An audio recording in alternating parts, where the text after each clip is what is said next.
بسم اللہ الرحمن الرحیم وبہ نستعین والحمد للہ رب العالمین والصلاة والسلام علی سیدنا محمد وعلی آلہ وصحبہ اجمعین اما بعد۔ مسائل جنازہ میں آج انشاءاللہ اس مسئلے کا تذکرہ ہوگا کہ شہید معرکہ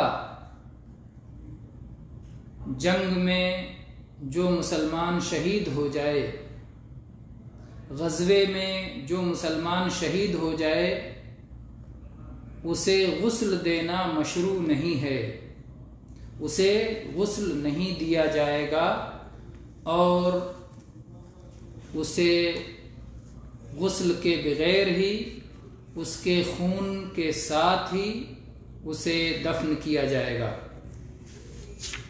چنانچہ اس سلسلے میں کئی احادیث ہیں۔ اس سلسلے میں یہ بات بھی یاد رہے کہ اگرچہ یہ بات معلوم ہو کہ شہید ہونے والا جنوبی ہے، اس پر غسل ضروری تھا، اگر وہ زندہ ہوتا تو اسے غسل کرنا ضروری ہوتا، اگر یہ بات معلوم ہو تب بھی اسے غسل دینا مشروع نہیں ہے۔ چنانچہ اس سلسلے میں پہلی حدیث ہم دیکھتے ہیں، جابر رضی اللہ عنہ سے مروی ہے کہ نبی کریم صلی اللہ علیہ وسلم نے غزوہ احد کے موقع پر فرمایا شہیدوں کے بارے میں، ادفنوہم فی دمائہم، کہ انہیں ان کے خون کے ساتھ، ان کے لہو سمیت انہیں دفن کر دیا جائے۔ وَلَمْ يَغْسِلْهُمْ، اور اللہ کے نبی کریم صلی اللہ علیہ وسلم نے شہدائے احد کو غسل نہیں دیا۔ اور ایک روایت میں الفاظ ہیں، آپ نے فرمایا میں قیامت کے دن ان لوگوں کے حق میں گواہی دوں گا، انہیں ان کے خون سمیت کفن پہنا دو، اور جو شخص بھی اللہ کی راہ میں زخمی ہوتا ہے وہ قیامت کے دن اس حال میں آئے گا کہ اس کے زخم سے خون رس رہا ہوگا، اس کے زخم سے خون بہہ رہا ہوگا، خون کا رنگ تو خون ہی کا رنگ ہوگا لیکن اس میں مشک کی خوشبو پھوٹ رہی ہوگی۔ تو اس حدیث میں صاف صاف اس بات کا بیان ہے کہ شہید معرکہ کو غسل دینا مشروع نہیں ہے۔ یہ حدیث صحیح بخاری میں، سنن ابی داؤد، سنن نسائی، سنن ترمذی اور سنن ابن ماجہ اور ایسے ہی حدیث کی اور بہت ساری کتابوں میں موجود ہے۔ اسی طرح سے دوسری یہ حدیث رہی کس کی؟ جابر رضی اللہ عنہ کی حدیث، جو بخاری اور حدیث کی دوسری کتابوں میں موجود ہے۔ دوسری حدیث ابو برزہ رضی اللہ عنہ کی حدیث۔ ابو برزہ رضی اللہ عنہ کہتے ہیں کہ نبی کریم صلی اللہ علیہ وسلم ایک غزوے میں تھے، ایک معرکے میں تھے، ایک جنگ میں تھے کہ اللہ تبارک و تعالیٰ نے آپ کو فتح عطا فرمائی اور آپ کو اللہ تبارک و تعالیٰ نے مال فیء عطا فرمایا۔ اس کے بعد میں اللہ کے نبی کریم صلی اللہ علیہ وسلم اپنے صحابہ کرام کو دیکھنے لگے، ان کے حالات دیکھنے لگے، اور آپ نے لوگوں سے پوچھا هل تفقدون من احد، کہ کوئی گم ہوا ہے ہم میں سے، کوئی شہید ہو گیا، کوئی گم ہو گیا، کسی کا نقصان ہوا، کسی کو مس کر رہے ہو؟ لوگوں نے کہا ہاں اے اللہ کے نبی صلی اللہ علیہ وسلم، فلاں اور فلاں اور فلاں اور فلاں، جو لوگ اس معرکے میں شہید ہو گئے تھے، جنگ میں شہید ہو گئے تھے، ان کا نام ذکر کیا گیا۔ پھر اللہ کے نبی صلی اللہ علیہ وسلم نے اپنا سوال وہی دہرایا کہ اور بھی کوئی ہے جسے تم گم کر رہے ہو، جسے تم گم پا رہے ہو؟ لوگوں نے کہا کہ اللہ کے نبی صلی اللہ علیہ وسلم اب ہمارے خیال سے کوئی نہیں رہ گیا، سب کو ہم نے تلاش لیا، اب اور کوئی نہیں ہے جسے ہم مس کر رہے ہوں، جسے ہم گم پا رہے ہوں۔ اللہ کے نبی کریم صلی اللہ علیہ وسلم نے فرمایا لیکن میں تو جلیبیب کو گم پا رہا ہوں، جلیبیب کو گم پا رہا ہوں، جاؤ انہیں تلاش کرو۔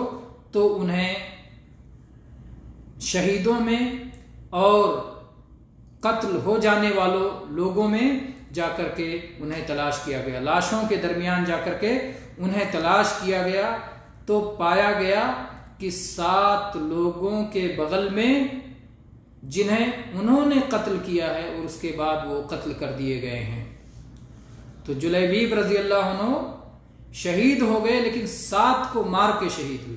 7 کو قتل کیا جو ان کے چاروں طرف پڑے ہوئے تھے، اور اس کے بعد پھر خود وہ شہید ہو گئے.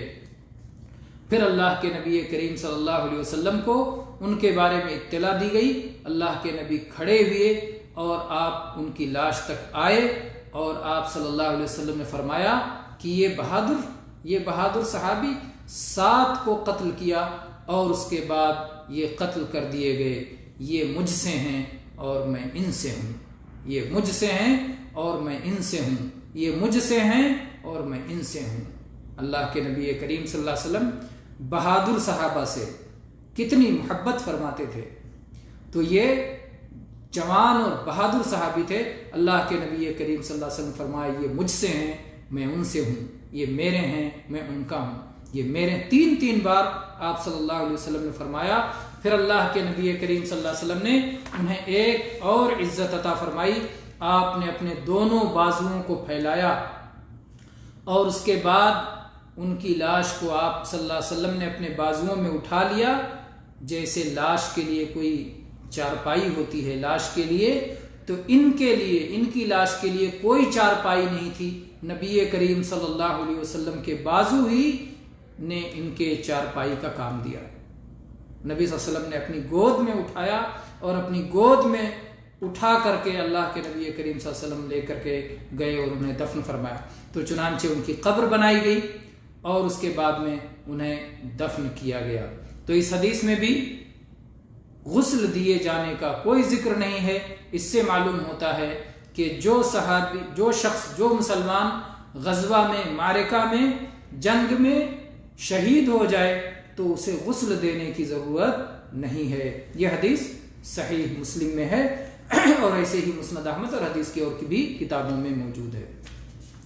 اسی طرح سے تیسری حدیث اس سلسلے میں، تو 2 حدیثیں ہو گئی. پہلی حدیث جابر رضی اللہ عنہ کی حدیث اور دوسری حدیث ابو برزہ رضی اللہ عنہ کی، اور یہ تیسری حدیث ہم پڑھنے جا رہے ہیں. انس رضی اللہ عنہ کی حدیث فرماتے ہیں کہ احد کے شہیدوں کو غسل نہیں دیا گیا، ان کے خون میں ہی انہیں دفن کیا گیا، اور اللہ کے نبی کریم صلی اللہ علیہ وسلم نے کسی کی صلاۃ جنازہ نہیں پڑھی. گویا شہید کی جنازہ بھی پڑھنے کی ضرورت ہے. اس کا مسئلہ انشاءاللہ آگے آئے گا. تو آپ نے سوائے حمزہ رضی اللہ عنہ کے. اور چوتھی حدیث اس سلسلے میں عبداللہ ابن زبیر رضی اللہ عنہ کی حدیث ہے، جو کہ احد ہی کے قصے میں ہے، حنظلہ رضی اللہ عنہ سے متعلق ہے. یہ صحیح ابن حبان کی حدیث ہے، صحیح ابن حبان میں ہے، اور اسی طرح سے حدیث کی اور کتابوں میں امام بیہقی کے یہاں ہے، امام حاکم کے یہاں ہے. تو صحیح حدیث ہے. حنظلہ رضی اللہ عنہ کے بارے میں اللہ کے نبی کریم صلی اللہ علیہ وسلم فرمایا کہ ان کو فرشتے غسل دے رہے ہیں. ان صاحبکم تغسلہ الملائکہ، کہ تمہارے ساتھی کو فرشتے غسل دے رہے ہیں. تو جاؤ ذرا ان کے گھر میں پوچھو، ان کی بیوی سے پوچھو کہ کیا معاملہ ہے پوچھو.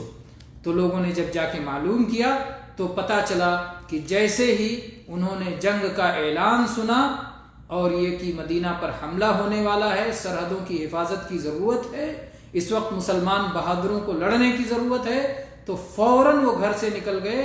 انہوں نے غسل کی بھی تاخیر نہیں کی، اور جبکہ انہیں غسل کرنے کی ضرورت تھی، وہ جنوبی تھے. تو کہتے ہیں کہ نبی کریم صلی اللہ علیہ وسلم نے یہ ماجرا سن کے فرمایا یہی وجہ ہے کہ فرشتے انہیں غسل دے رہے تھے، یہی وجہ ہے. اس حدیث سے یہ دلیل کیسے بنتی ہے کہ غسل دینے کی ضرورت نہیں؟ اس حدیث سے دلیل اس طرح بنتی ہے کہ فرشتوں کا غسل دینا وہ ہماری طرف سے کافی نہیں ہوگا، کیونکہ وفات پائے ہوئے شخص کو غسل دینے والے غسل دے کر کے اللہ کی عبادت کرتے ہیں. یہ اللہ کی عبادت ہے، آدمی کی طرف سے ہونا چاہیے. تو اگر شہیدوں کو غسل دینا ضروری ہوتا تو فرشتوں کا غسل کافی نہیں ہوتا، اللہ کے نبی صلی اللہ علیہ وسلم الگ سے حکم دیتے کہ انہیں غسل دیا جائے۔ اس سے معلوم ہوتا ہے کہ شہیدوں کو غسل نہیں دیا جائے گا، اگرچہ کہ ان کے بارے میں معلوم ہو کہ یہ جنوبی تھے اور جنوبی کی حالت میں، جنابت کی حالت میں شہید ہو گئے ہیں۔ اور آپ یہ بات جانتے ہیں کہ اللہ کے نبی کریم صلی اللہ علیہ وسلم فرمایا ہے کہ جنابت کی نجاست جو ہے ایمان کی نجاست کے مقابلے میں شرک کی نجاست ختم ہو جانے کے بعد اس کی کوئی حیثیت نہیں رہتی۔ ایمان کی طہارت بہت بڑی طہارت ہے۔ اللہ کے نبی صلی اللہ علیہ وسلم فرمایا ہے ان المؤمن لا ينجس حیا ولا میتا، ایمان والا زندہ یا مردہ کبھی ناپاک نہیں ہوتا۔ تو جنابت کوئی ناپاکی نہیں ہے، یہ ایک طرح کا حدث ہے، اور جس حدث کی طہارت کے لیے شرعی حکم دیا گیا ہے۔ تو اگر جنابت کے ساتھ میں کوئی شہید ہو جائے تو اسے غسل دینے کی ضرورت نہیں ہے، اور اسے اس کے خون سمیت اسے جو ہے دفن کر دیا جائے گا، اسے غسل نہیں دیا جائے گا۔ تو اسی طرح سے عبداللہ ابن عباس رضی اللہ عنہ کی حدیث، یہ 5ویں حدیث ہوئی اس مسئلے سے متعلق۔ عبداللہ ابن عباس رضی اللہ عنہ کی حدیث کہتے ہیں کہ حمزہ رضی اللہ عنہ اور حنزلہ رضی اللہ عنہ یہ دونوں جنوبی تھے، اور نبی کریم صلی اللہ علیہ وسلم نے ان دونوں کے بارے میں فرمایا کہ میں نے فرشتوں کو دیکھا ہے جو ان دونوں کو غسل دے رہے تھے۔ یہ حدیث امام طبرانی نے اپنی کتاب المعجم الکبیر میں روایت کیا ہے، اور اس کی سند حسن ہے۔ تو بہرحال یہ احادیث رہیں جن سے یہ مسئلہ معلوم ہوا کہ اگر کوئی مسلمان معرکے میں شہید ہو جائے تو اسے غسل دینے کی ضرورت نہیں ہے، اگرچہ وہ جنوبی ہی کیوں نہ ہو تب بھی غسل دینے کی ضرورت نہیں ہے۔ تو آج کے درس کے لیے یہ ایک مسئلہ کافی ہے۔ انشاءاللہ اگلے درس میں ہم میت کے کفن دینے کے تعلق سے مسائل کا ذکر کریں گے۔ واللہ تعالی اعلم، وصلی اللہ علی نبینا وسلم، والحمد للہ رب العالمین۔